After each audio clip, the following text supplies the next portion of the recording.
Thank you, Niroshi.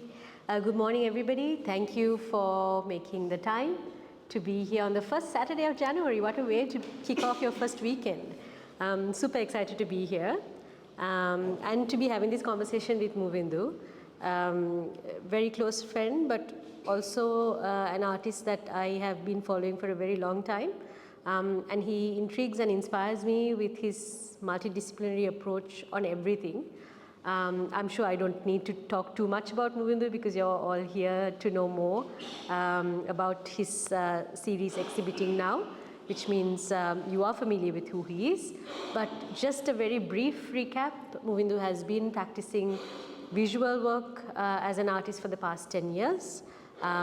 This is his 6th exhibition, solo exhibition at the gallery with Saskia Fernando. I think the previous solo exhibition he had was in 2022. And this is 2 years after that he's doing a solo here. And he is a multidisciplinary artist. He works not only in visual arts and static and still work, but also in videography, music, in terms of composition as well as singing. So he's a mixed bag of all things creative. So, hi, Muvindu.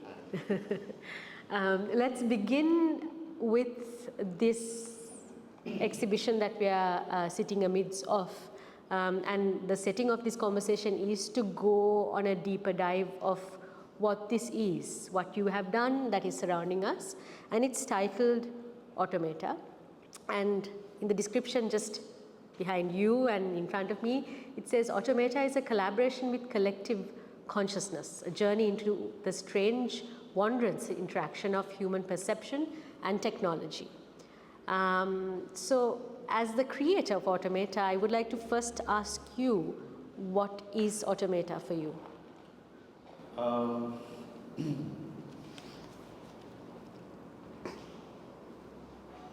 I mean, the title itself is very, it is very technical as in like it's a very kicky, it's very sort of, it's from computer science. So the basic kit would be like self-operating machines. I mean, it's like entire field of study about machines and automation, etc.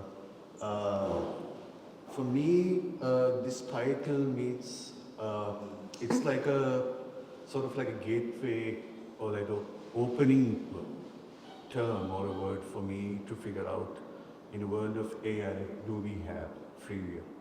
So, can be many things, but the very basic idea is like in a world of AI, the tech boom is really fast. It's happening very rapidly. Not just AI, but it's also in that sort of technical world, what it's like to be human, what is mean to be human, and in that sense, like, in a broader sense, do we have free will? So, in the making of Automata, that was your question? Yeah. And your exploration of an answer to that question? No. In most cases, I don't believe giving answers through artworks or anything, but I like to open the flow to more questions. I myself like don't want to like latch on to any one answer for an answer, but like what this question would be to another question, like what's the only perspective is that was approach. Yeah. So with this series, then you are opening the flow and presenting the question whether we as humans have free will, and whether we are feeding AI or is AI mimicking us? And Automata, as you said, has no answers. Yeah. So from my understanding, this is the first solo exhibition of an artist that is purely portraying AI-based work in Sri Lanka, perhaps in the region I don't know. As far as Sri Lanka, I think, as far as my research goes, I make there are many designers who have tried AI stuff here and there, of course, but like the base is very, very, what do you call based on AI. So I think this can be. Yeah. And with that, I want to also take a closer look at the titles of the artwork that you have, the titles that you have given to the artworks around us. In the room over here, there's a series that goes as Zezem, Zezem 1, 2, 3, 4, etc. And then Digital Dreams and Analog Nightmares is one. And then Machine Learning and AI Dreaming. And the horse that's missing because it was sold, I think, in the grey room is Artificial Muse.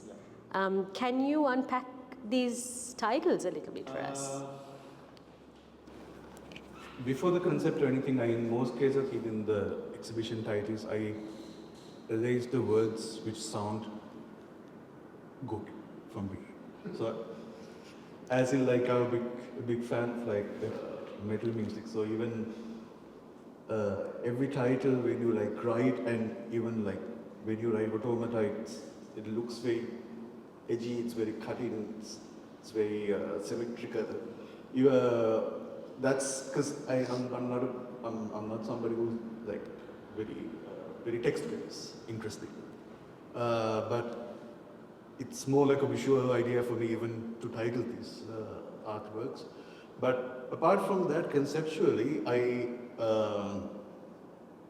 with the Zazen series, I literally asked ChatGPT if AI to have pronouns, what it would be. And ChatGPT said, you can call me it. Like, the conversation went on like, it's not very funny to me, like, you can use Zazen. It's not particularly AI, but like, you can call it Zazen. So I went with that, and even Artificial Muse or the other one, Digital Dreams and Analog Nightmares, all has like a sort of paradoxical idea. They mean something, but they sort of have like a sort of, what do you want to call it, driver, but sort of mismatch to it. You think when you think about a muse, like you think of very wholesome, very classical, like lots of passion and love and all of that. But once it's become artificial, what does it mean? And even with Digital Dreams and Analog Nightmares, I mean, machines are dreaming now. That's what they call it. Machines are learning and breathing. They make all the other stuff. And analog nightmares are very new. That we use, they still making new of. I myself feel very wild and stuff. So I think it's sort of interesting for me to think these words or the titles as in like opposing each other, but at the same time as some sort of what do you call collaborative quality. That's. Yeah, I want to go deeper into the collaboration aspect there, because you know the tool or the machine or the it or the Zezem AI better than, I'll put myself in that chair, better than me, because you collaborated and did this with Zen.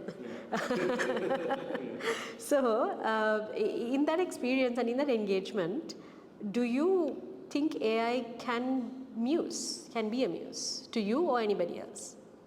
I think it's a very complicated question, but I think if you are brave enough, anything can be a muse. Brave? Yeah, because if anybody, you don't have to be an artist, I think. If anybody is like not feeling that off route to get inspired, you are only looking for like particular things, or there's like a classical way of getting inspired, like I think, it's not for you or anybody. But I mean, like with AI, of course, I think AI can be a muse. AI can be a muse, but it asks like questions like big answer like existential, what it means to have an AI as a muse, right? I think it can be like a whole different Black Mirror episode, like when you think about it existential. But for me, it's really interesting because AI is not going to go away.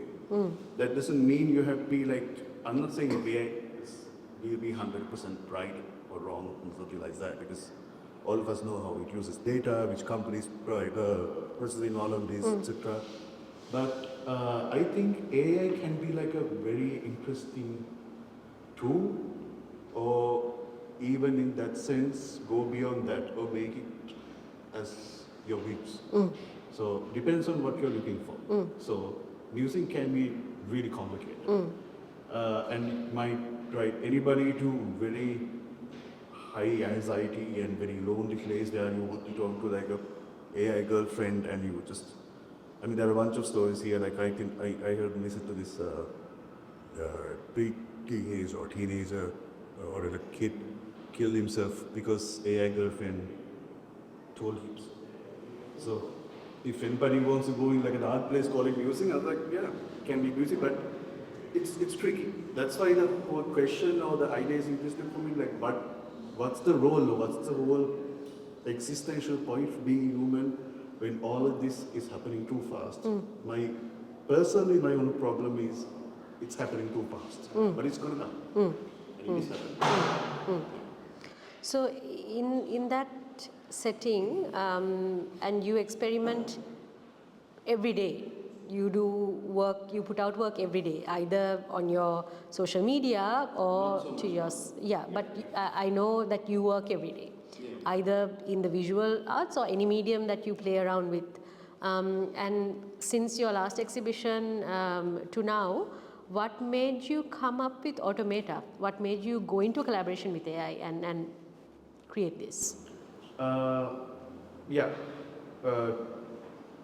I'm going to come to that, but like since most of my visual arts are like the technique is collage, right? So it's like most my exhibitions before I used existing paintings or the images or the photograph, then I cut them into something or paste them to something else.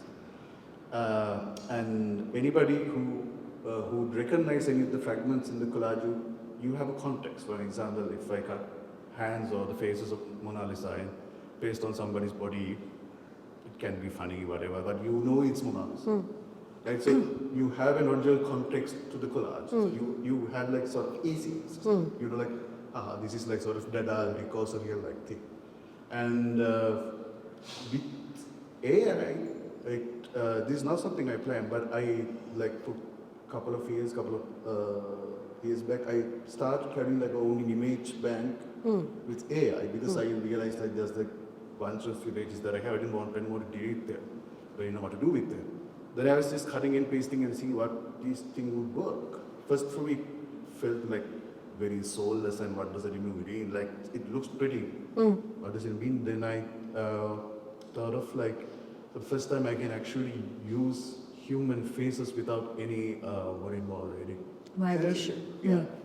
Because all of my early collages, if you have seen, like I have blocked the eyes or I have cut them off. Like ethically, I don't think it's not right to use any existing person's face on a collage. Though it's sad, but I didn't want to go into that now.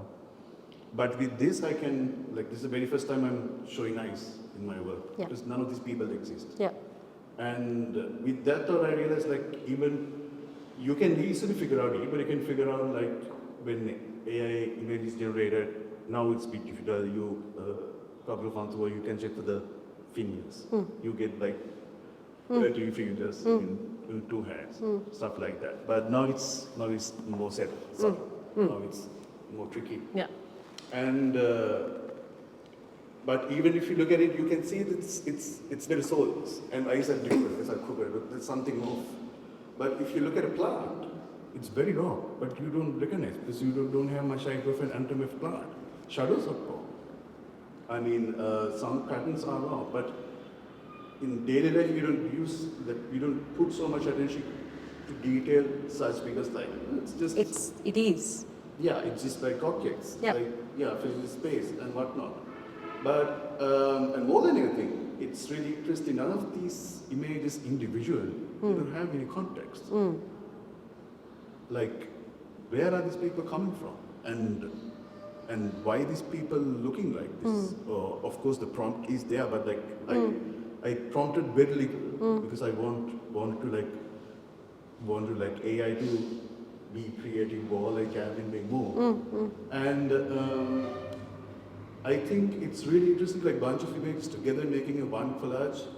I wanted to give it a meaning with the collage, but individually with these fragments, they don't have any context and like solves the things. Usually looks like fruit, but they're not fruits. You can say, these like apple. Is it an apple or an avocado? Right? Then I had a more fun looking at actual objects in a different way. I was like, man, these look like an apple. And then I started actually noticing very basically like daily objects like this is very wrong, but at first glance it was pretty right. And same with people, you can see the difference, and you can figure out what the original context of these individual images. Yeah. And in that process of 2 years of building an image bank, playing around with things, noticing the reality around you differently as opposed to what the objects were placed with your collaborator, at any point did you have a scary moment or a aha moment? Did it excite you or did it scare you? I had both, because I like early stages I got like messages and stuff like I let go away. I like this is going to take like artist jobs and stuff like this. The earliest comments, and I told a couple of them like, good, if it's going to take your job, you're not doing your job right. Maybe not do. Maybe do something else, because I mean like if AIs were take in like an aesthetic or like artist sense, if AI can take your job, then let the AI do the job. I mean like if you're making a chili roll for like $5,000, like AI is going to do it, like let the AI do. So figure out what you exactly want to do. If you want to do these designs, and maybe you can actually perceive what you actually want to do other than just sending some content to client. Then and interesting right now, you can see like in the commercial feed a bunch of AI generated ads, and a couple of people have approached me to do AI, realistic AI artworks for their ads. I didn't do them. I said I would love to set the prompt, but I'm not giving me this. But they said no. So that's it's like I would set the prompt. Yeah. You can use it anywhere you want, but I wouldn't generate images. Yeah. I'll get back to the prompt in a bit, which is very, very intriguing and makes me. But I'm going to go back to the opening day of this exhibition. A lot of people who came, and I was having conversation with, who also plays around with AI or are familiar with the tool, kept saying it's impossible to achieve what you've achieved with AI alone. It's hard. They were grappling to understand how on earth did you do this with AI. The intricacy of the details, the composition, and the objects that has really come into it. Also, that has a very close connection to your ethos aesthetic that you've been building as an artist as well. So, can you tell us a little bit about that? Yeah, I mean, because like once you give a prompt to an AI, you can generate like as many images you want, and like even with the same image, you can get different variations of the same image, and in most cases the AI output is really beautiful. It can be wrong, but it's the great max. So I selected the images or the AI generated images that I thought that would work together, and made it worse. That's why you see like very blandly cut images and different resolutions, and some are really bad resolutions because AI is trying to make it perfect, right? So even, for example, in this image where you see this like the couple's faces, the prompt was Ceylon is something like this: colonial Ceylon, Sri Lankan fashion models wearing tropical clothing, looking at the camera, stuff like that. It's commas. In most cases, it looks really great. It looks like actual photo. I was like, this is a photograph, right? And this is not what I want to do. Then I was like, generate another one. Then comes to like a different, like little bit of change in the faces and another variation. So I think I have 500 or something images, like different variations. So afterwards, it's the same technique as collage because I was like, because I was thinking like maybe I'm going to cut these two faces, put it on to this background, Context, yeah. and cut them again to put it like it was just like playing Right. self-tennis with myself, like Right. images, Right. to a point that it would look more humanistic. So, bringing in error or imperfection Yeah. to the output of the sole output of AI was your intervention, Yeah. and doing it over and over again until you were happy. Yeah. Yeah. Why are you not doing a walkthrough of this exhibition and instead chose to have this conversation? I felt like traditional walkthrough won't work with this because I mean like in many cases like anybody feel closure with an artwork if the artist can articulate the imagery into words. For example, like yeah, it can be tricky with collages because like if 5 people ask me like if this mean X, whatever, I say yes to 5, right? and if somebody asks like what does this mean, and the whole to come to that I had to talk about the process like it's looking like an avocado but it's not an avocado by the AI. So the process to come to that is interesting for me to say it out loud than explain what's going on here. Yeah. So, for you, it's a play with technology and aesthetics over ideology? On this series, Sati, at least? I mean, it's ideology too because I'm still trying, like, because from like very recent, like I'm somebody who believed in free will, so that's where the ideology kind of changed. You are somebody who believed in free will. Okay. Then like I had like a whole, I don't know call it like, yeah, but had like whole conversation between myself and this thing like, shit, like maybe we don't have free will. So that was the basic ideas behind it. And then I started like playing with this even with myself, like what does it mean? Like putting random AI images together and make it collage, like does it, did I make it? I can't remember the exact story, but there's like, I think one court case where there's like a wild photographer and he set up his camera in the jungle and monkey clicked the camera. There's one court case, does monkey own the photograph or the cameraman own the photograph? Right? So I don't know what really happened to the court case, but yeah, so I was thinking like, so where's the free place? The cameraman decided to keep it there, so at some point, you know, that conversation. So similar thing with this too. With that, Muvindu, I think I work with a lot of different artists, and to try something daring and also to be in work with a tool or be in a discipline that has a lot of controversies living right now out there. There's so much of talk about AI for and against, and so much of taboo or scare and a lot of noise about AI. It's not easy to not have self-doubt of, is this okay? Sure, work looks good. Is this ethical?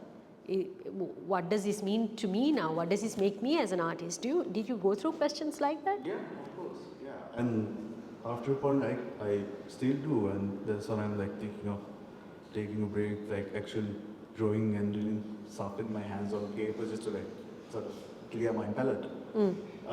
Yeah, and I think I don't think question has like a binary answer to it. And it will get complicated. I mean, it will get really complicated when we get AGI, like artificial intelligence. And this is the worst AI kick that we are going to have. It's going to develop, right? And I saw this thing like with 2025, the generation of beta is coming, and their first generation to have AI from their birth. Yep. So it's going to be, it's all enormous, Yeah. right? And I think it's it's not a binary thing nowadays. It's not like a black and white situation. I think it's basically figuring out like what exactly do you want to do with AI, and if you don't need it, if you don't need like I'm not saying be anti-AI or anything, that if use it when you can, right? And it's right now it is tool, but it's going to go beyond a tool. That's where the whole existential concept is going to change. I mean, yeah, you never know. So I'm right in the middle. Right now with my mediums, I'm very to the pro side. Yeah.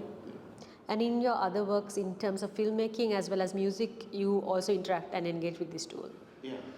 So would you're saying you will continue to work with AI even after Automata? It didn't wear you out. It didn't get you on the wrong side of things. No, I think I don't know exactly if I do like an exhibition again, or this would be like a whole thing that I would do for another decade. I don't know. But AI, there will be presence of it because I recently started making music or sampling music.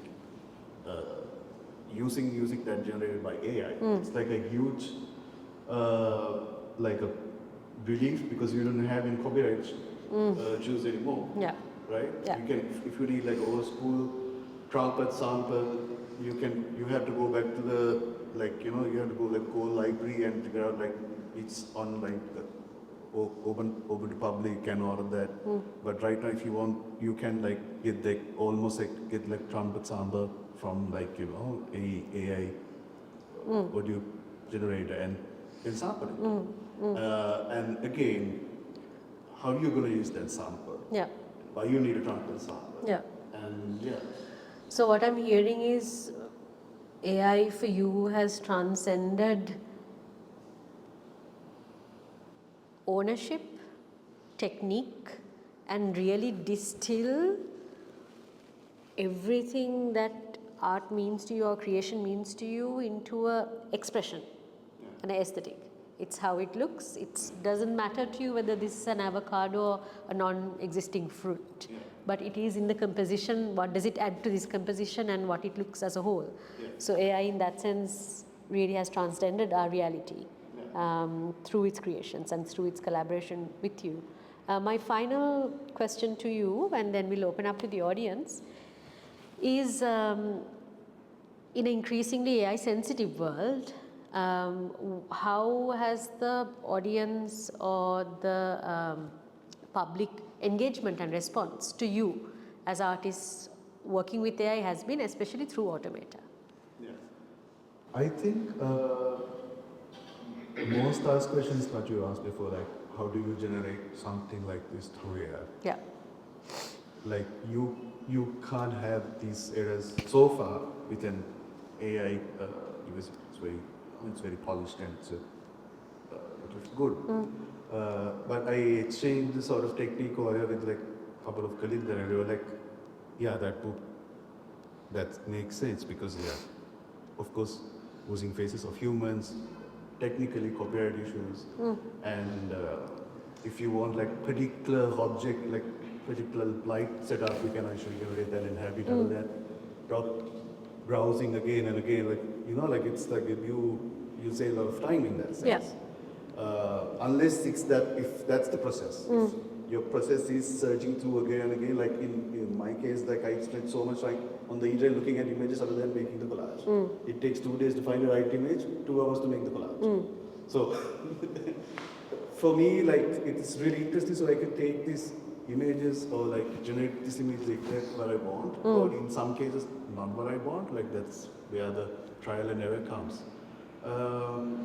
And right now, most interestingly, it's the main intention with one of the main intentions I have with AI to generate people who look like Sri Lankans. To my results, you can't. Right? But interestingly, more than when you prompt Sri Lanka or Sri Lankan, AI recognizes colonial silo because that's where the most data is. Right? So this is this part where you see like with the hair and then there's all of that. This was something colonial, couple, same prompt, similar as this. Right. Saying, adding an ear and saying colonial, photograph, something like that. Yeah. So you can look like bunch of images that look like colonial, but then again, face looks bit, for me, not Sri Lankan. I was thinking, what's a Sri Lankan face? I know it's not look like an Indian. Yeah. Because like most of the brown skin faces have like a very Indian is like kind of this thing. When you say like fashion, what you can get like like these kind of faces, like very ivory sort of diaspora like faces, right? Yeah. So I like it kind of felt like I could like exact generate like Sri Lankan faces unless you give like a fancy page.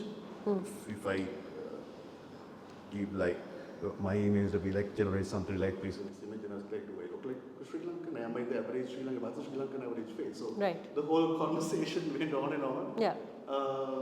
I think right now is a very interesting conversation with AI, and I'm pretty sure it's going to change tomorrow. Yeah. I also want to focus a little bit on the conventional art world, art industry.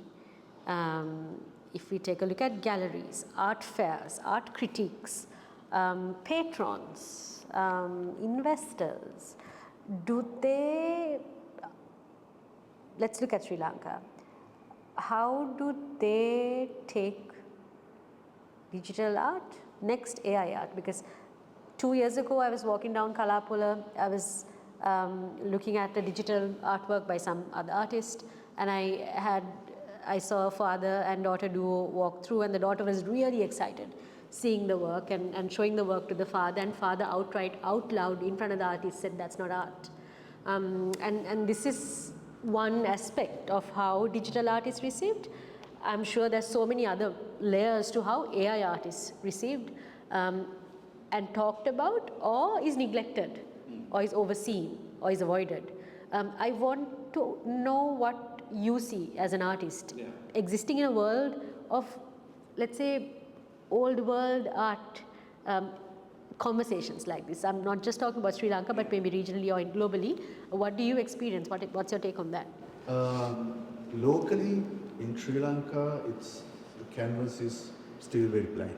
I mean, like very recently, even like the senior artists or anybody senior who's in the art field, like say like, okay, like I understand kind of what you do. So, and before even in first exhibition, like either second exhibition, like some people say like this is Photoshop. Photoshop. Yeah, like anybody can do it. Like, yeah, that's what I did. You can do it too, right? So it's, and then I explain like, then I literally explain like taking magazine papers and cutting and then pasting together. I'm doing the same thing with computer. Then somebody else like, why are you doing it with your hand? Like, I'm lazy. It's not that philosophical. Because I'm always sitting in the laptop, like, I really like to do it, but I'd rather do it here because this is my playground. And like having the perks, you can undo it. Yeah.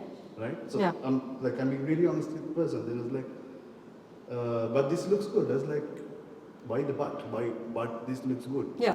Right? And initially the follow-up question was like, since graphic design, we call it graphic design, but does it look like a graphic design? Then I was like, we had a conversation about what art and design, and like it's all these things. It's Sri Lanka, it's the conversation or the canvas of digital artwork is still very at the first stage. Like even like younger artists, they think like if you use Photoshop, you have that perfect alignment, symmetrical, and it looks like graphic design. And many young ones has asked like, can you do an exhibition with digital artworks in like in a gallery, or you can is it legit, like do it and see. Is it okay? Is it okay? Like just this thing, and if you are going to do something like have like an elephant and like surfing board saying Sri Lanka, might put a Piro t-shirt. Right? So where are you going to use that text? And how do you want to use that text? Yeah. And more than anything, like playing in the context, right?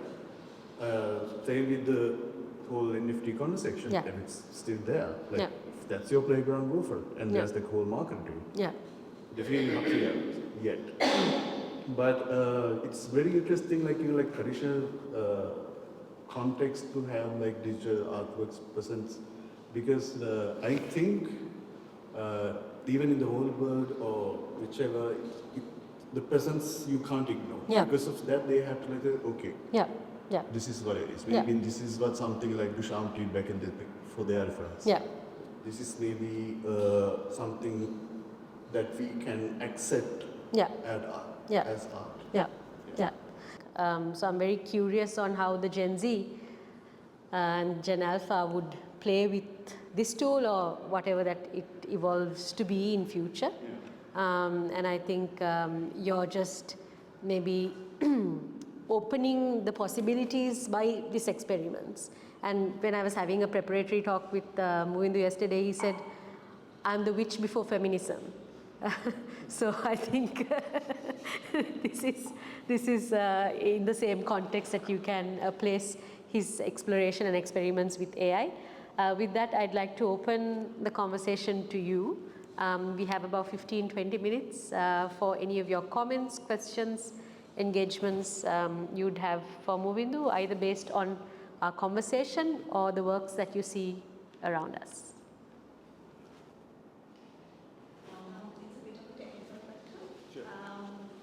I see different layers of it, and is that done purposely or does AI generate that itself? I mean, that's one more thing. Sure. There's different scales I see, not natural scales, it's artificially done kind of. Do you do it purposely or does AI? The actual contribution of AI is generating all these images separately. Scale is not by way. Oh, okay, that's Yeah, right. that's what. Yeah, so that's why like some images are like very high resolution, like stretch them out like to have that sheet resolution. Alright, so that is quite a big human component in it. Yeah. So that the whole layer of resolution can take as like brush marks, like you're using different brushes kind of in like an actual painting. So the resolution is like you can see some of them have got very sharp edges, but some of them really blurry. That's me. If you see something technically ugly, that's me. But it all fixing. Exactly. Yeah. It's like Composition is. Yeah. I think it's like for me in the best analogy would be like when you see puzzles, like different puzzles, they have the same machine cut. If you take different, let's say like a train, I think there was that meme or something. It's like if you get a two set of puzzles and you can exactly put them together because they have the same machine cut. But you can get a bit of a train and a bit of a nose. And it still fits together. Still fits together. Yeah. You had a question. Yeah, I had a question. It's kind of an extension to your last question.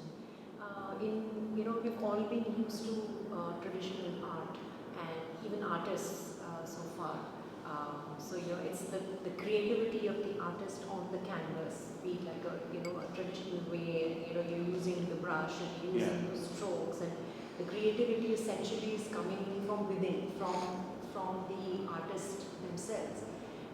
So digital art is, I would say, kind of, I wouldn't say, but digital art can be considered as like an opposite probably to the traditional form of art. And when you bring in AI to it, so essentially one may argue that the creativity is probably coming more from AI rather than the person who is giving the command. So, an extension to what you said in terms of how people are reacting, but do you personally, when you would have started initially, when you started this, in artist world, very commonly we face the imposter syndrome, as they call it. So do you, what is your take, firstly, on that? And secondly, did you ever at any point of time feel that, it's not me, image, I have not drawn this or I have not painted this. This is created by somebody else and I'm kind of using it in my art. So is it really, I don't know, you can understand the drift. So what is your take on that? And have you ever faced that kind of feeling or that that imposter syndrome Yeah. kind of a feeling Yeah. or that. Yeah. So yeah. Thank you. I mean, especially with my collage work, mainly because I like collage because it's like, I think in my head I work like an interior designer. I don't want to make the chair, I want to place the chair. So I don't want to be the make of the chair. So I'm going to shop for the best chair and place in the right corner. That's why I don't worry about the chair. I didn't want to make the chair. Then I take maybe like a giant big plastic ball. I'm going to either get somebody to make it. I don't want to make it, I want to place it. So that's the way my contribution, AI or not, that's why I use collage. I don't want to draw that painting and cut it and then pasting on something else. I'm not interested in that. With AI, I think the whole content mark and all of that is saying, using like 100% AI image, looking like painting, saying I do that, or I get at that.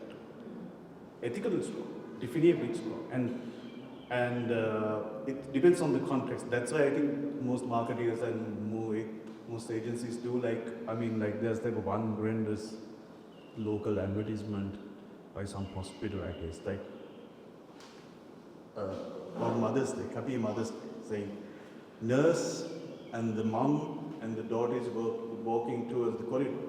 All of them are pregnant, even the kid, and they posted it. So definitely the prompt said mother is pregnant, right?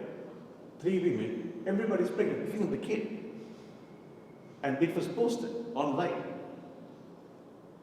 I mean, I like hell, I was there. It's not wrong, it's just pure hell.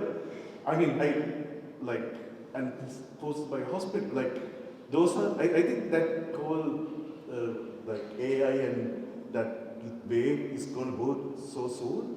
I think the whole repost syndrome, all of that could be like if anybody carrying the 100% output from AI saying I painted that. For me, that's the big place. I hope I. So there's a fine line between It is. how you feel that and how you finally create and what the final output. Yeah. So it's not necessarily you didn't give the prompt of all of this. No. You gave it at different points of time, Yeah. and then the creativity came from your end in terms of how you're putting it all Yeah. together. Yeah, exactly. And for me to do this artwork exactly, I need to do a photo shoot with these two models and find exactly like this and have this thing. And because they look realistic and so on and on. For me to do the photo shoot is unnecessary. But back in the days, I had to look for all the magazines and archives to see what to fetch. But those people have names, etc. And right now I can just have that image so soon so I can work on afterwards. Yeah. No, that's Yeah. great. It does answer my question. Yeah. Because we also used to the traditional form of art and artists actually painting things Yeah. by themselves through Yeah. whatever PDF and all Yeah. that. This comes as like a breath of fresh air. Yeah. You're looking at things in a very, very different perspective. Yeah. Yeah. And it's like creating a new way. Yeah, it is. So I think with the wave all the notoriety or the bad generations going to come in. But another great thing about this is, it is enhancing individual creativity, but at the same time, it is creating a wave of, endless possibilities and liberation. Yeah. Somehow I feel that, when you're doing that, you can, there's no sense. Yeah. As you rightly said, that there's really no sense. You try Yeah. to make sense of this, I think you'll probably not find it. Yeah. So I think that's where the liberation comes in. Let me mix that horse with the Yeah. with the fruit, or let me mix this grape with Yeah. the candle, Yeah. or whatever. Yeah. I think it's great. I was blown off when I saw this. I was trying to make sense of each and every work that I saw, and I was like, okay, this really does it. So let's say what he has to say about Yeah, this. yeah. Thank you for sharing. Thank you. Sanjana, yes, and then you. Two questions. One is, how do you accommodate the environmental impact or process of creation? Can you explain a bit more? In the sense of, for example, two swimming pools are prompt with modern Gen AI. Right? I mean, that's the amount of water it takes to cool the data centers. Yeah. You're looking at by 2030, 20 billion United States alone on healthcare costs on account of the data centers that will be created in these next 7 years. Right? So, how does one accommodate what is a fundamentally different environmental practice, environmental impact as a consequence of this practice compared to everything else that you do? It's just something that I wanted to kind of get your head around to see what you're thinking. And then the second one is, twice you mentioned, and I take your point that this is like you don't do photo generations, and that's great. And you mentioned the music part, which is actually amazing as well, that you can get copyright-free music now. The thing is, if you think about how that has been created, one is that it's probably African labor and slave labor that has gone into laboring initially for the ML, machine learning, get the samples. And the second is that there's a whole conversation, about the rapacious, use of copyrighted material of artists to create those libraries in the initial stages. So, I mean, how does one, it goes to Randhula's question, like the ethics of this are not clear and they're complicated, right? They're evolving and this is new. And in a sense, it's also sometimes colonial, right? It's a colonialized violence at the end of the day, of which our bodies have been subject to more than the folks in the West, or for example, benefit as a consequence of the practice that you are pioneering in Sri Lanka. So, those two questions, I wonder whether you have any, clarity, and I'm not asking for like different answers, but just what where you're at in terms of thinking about it. Of course. Even with the whole AI, how AI in its power and the whole the nature situation and all of that, I think with the years on the most questions that I asked, like how did I know this, all that, I will pick it. And for me, that conversation or that the whole problematic situation of AI in that sense, of course I think about it a lot. And I want to not to bypass that or ignore that, but I want to sort of see how this would, for example, I think the more use of AI that anybody use, that this conversation will change, sort of in my head, for example, this is a very basic example. For anybody to earn more money, you need to spend.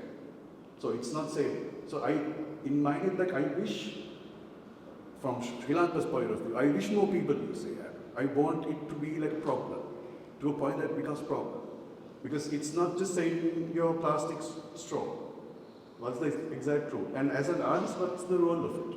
Should I be a purist or move back from it? Or should I be the scapegoat and whatever the regulations that could take actual action depends on. So it's like a sort of, in that sense, I'm in kind of like a reverse situation.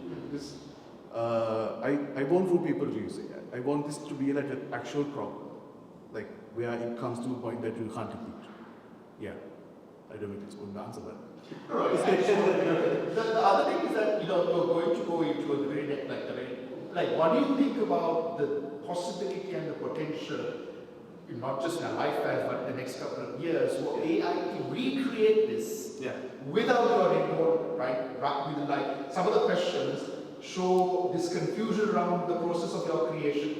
Right? They think that you can prompt this and you can get that, but you can't. Right? You have clarified that it is you, and there's a lot of human interaction and involvement. But what do you think of the near future where that will also be raised? And I can say, give me some phantasmagoric image in the form of a Binoy. And it will probably, if it ingests enough from Saskia kind of gallery's website, give me something. What the heck can you do? I think it's only happening. There are a bunch of dudes who actually make collages just like me. so I'm actually on it. I'm not sure if I can train a data the AI with my data set, that will corporate itself. And I was reasonably thinking if I actually have like you can find a really good data set, Chandragupta's artworks. If I probably take it out, if I do like an exact, Chandragupta is not here. To do like an exhibition here, saying it's AI, what the context would be. It's like existential, oh my god, but like, yeah.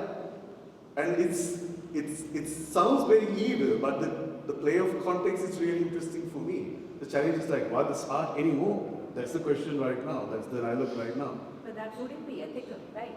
Sorry?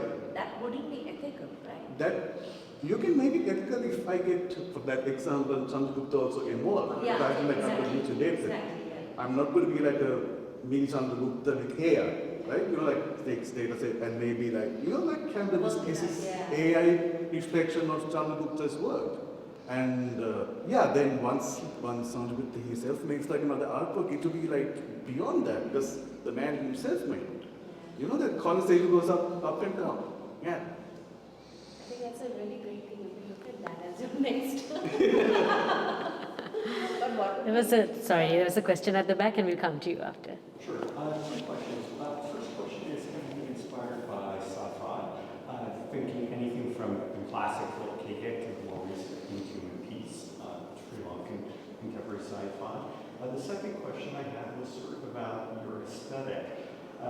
You've done collage for a long time, then you moved to the Argalia set of doctored photographs, which are very different, and then you come back to collage. So I was sort of curious why you didn't stick with sort of the direction you were going with the Argalia photographs. So those are the two questions. Yeah, with the influences, there's like this series, like I got really inspired with like what do you call his name? Terry Gilliam's work. So in like most images, I made them as like a storyboard for like film that I never make, like very sci-fi looking, very big sets, sort of like to imagine how it would be on the screen. With the photographs, I wanted to get more interfere, like make it more like me, because it's too polished for me. Even some of these elements are still too polished. I want to make it more chaotic and make it more make more human error onto it. Danny.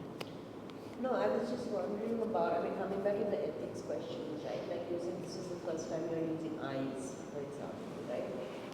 But again, like these are all images that are drawn from real images, right? Like generative photographs of real people, right? And they are, so like it's, I don't know, like it's such a, like, how do you feel about, when you even ask yourself that question of, okay, now I can unblur the eyes. They are fake eyes, but they're also not, right? They're like machine learned, often real. I don't know, it's very difficult for me to think about it. But the other question is about how you said jobs, right? Like, it will take away our jobs of artists. And that is kind of the interesting intersection between like capitalism and art, is that, sure, like high-end art, maybe you can never replicate, or like high-end artists know how to be an AI for that anyway. But you have a mid-level of the graphic designers, all of whose jobs will be lost, right? So how do you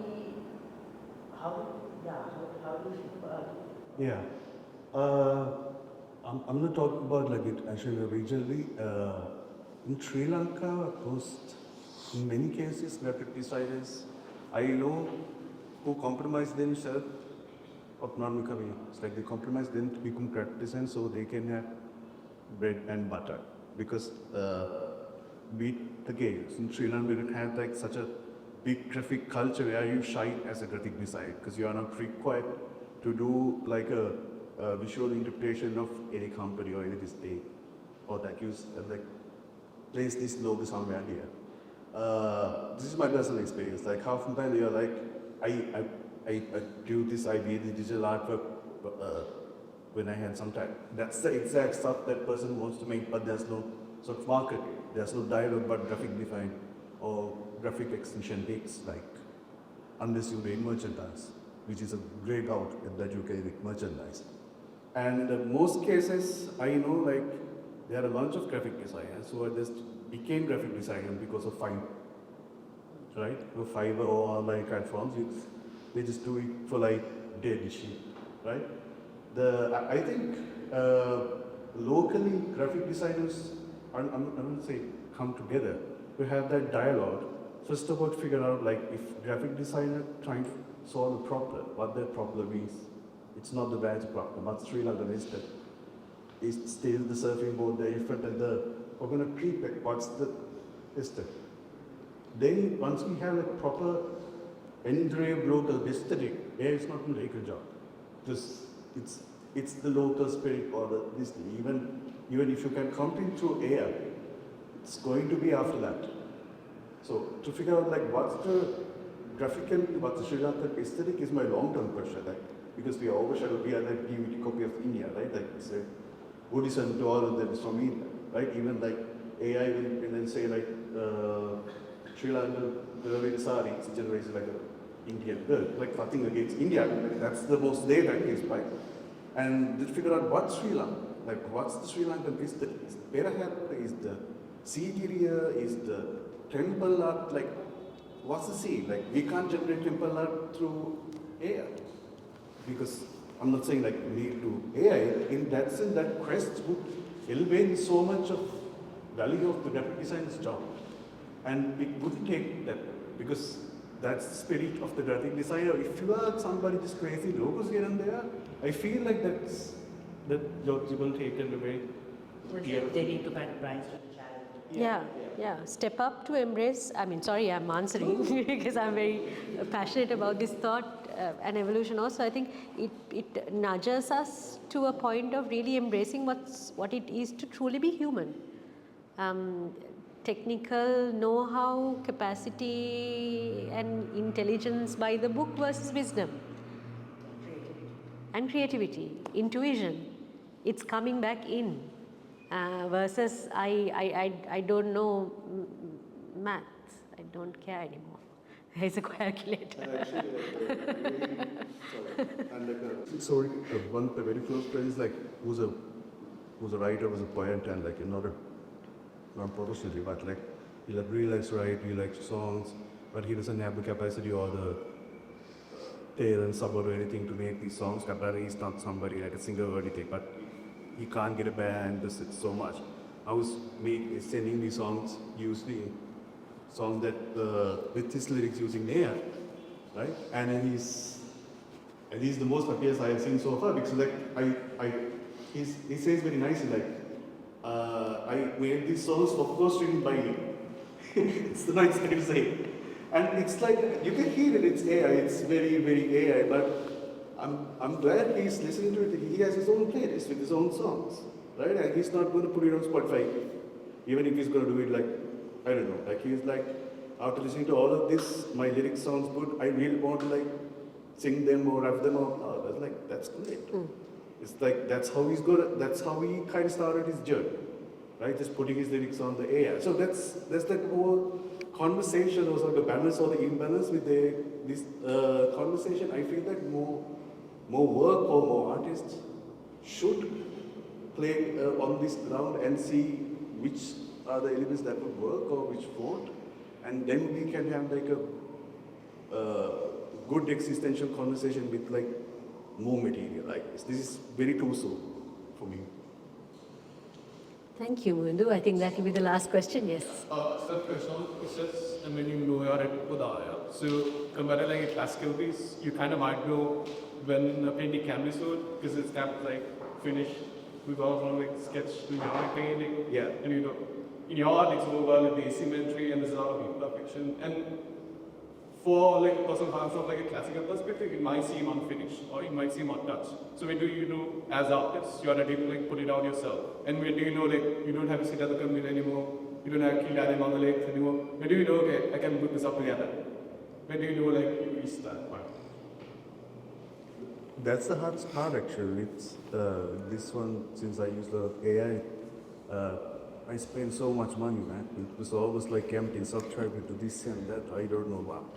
And then I was like, maybe I could tweak it a little bit more. Then that's like another generation of like major, which looks more good at the front. Then after a point, I'm going to stop where it looks worse. That's where I was. If I can't decide, I'm going to stop where it looks worse for me, because it always gets like prettier, just like nice, like more good-looking faces and flowers and stuff like that. I was like, no, this is so much. It's very overwhelming. I'm going to stop. So that's why I take like breaks with months I actually paid, because I want this to be a camera doll, I want this fine. Do you take the same concept when it comes to painting as well? You try to be as rough as exact? No, it's a completely different ball. I properly sit down, I like inside the side, I don't know like which pencil to get, like to sit down, like it's nice. It's like sort of meditate. I know there's no pressure for me to showcase it so far. So it's like this is for me, or maybe like for a friend, like send a picture like I do. Like, it's like a very personal, intimate thing. Yeah. Thank you. Yes. The fragile image picture, is that a comment on freeware? We were waiting for that question. I think you will see more of it. If you can read singular, you can say it's English word written fragile in singular letters, but it's here like katuma, kodama, every this thing. The English word fragile written in singular letters. Fragile word. I can tell you one thing. I created that sort of letter to something else, and it looked really fragile. It has like very rare. It looks very visually pleasing for me, but I use this to this context on a thing for something else. I think that gives some suspense. You would see more. That's season 2. So thank you everybody for joining. We have to conclude because we've hit the time for an hour, but Muvindu is here if you want to have a personal conversation. Thank you once again for your engagement, for your questions, and for being here. Have a good day.